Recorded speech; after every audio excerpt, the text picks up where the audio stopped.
Pakistan, Saudi আরব ও তুরস্কের মধ্যে সম্প্রতি স্বাক্ষরিত মক্কা যৌথ প্রতিরক্ষা চুক্তিতে বাংলাদেশের যোগদানের আগ্রহের বিষয়টি নয়াদিল্লি গভীরভাবে পর্যবেক্ষণ করছে বলে জানিয়েছেন ভারতের পররাষ্ট্র মন্ত্রণালয়ের মুখপাত্র রণধীর জয়সওয়াল।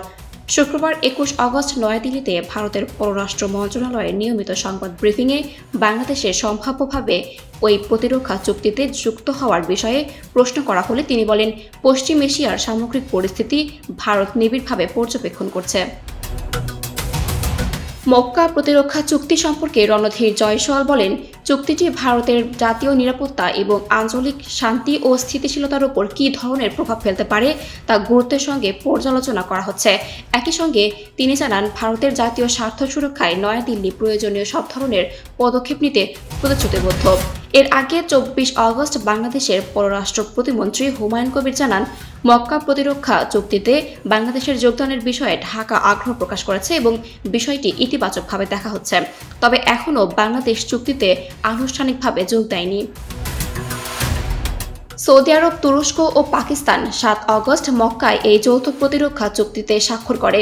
চুক্তিটির মূল লক্ষ্য ৩ দেশের পারস্পরিক নিরাপত্তা, সহযোগিতা ও প্রতিরক্ষা সমন্বয় জোরদার করা।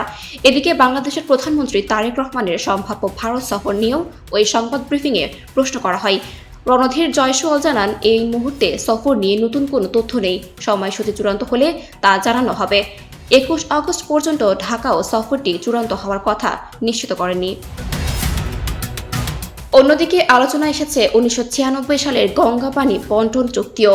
১২ ডিসেম্বর ১৯৯৬ সালে বাংলাদেশ ও ভারতের মধ্যে স্বাক্ষরিত এই চুক্তির মেয়াদ ৩০ বছর এবং তা ২০২৬ সালের ডিসেম্বরে শেষ হওয়ার কথা।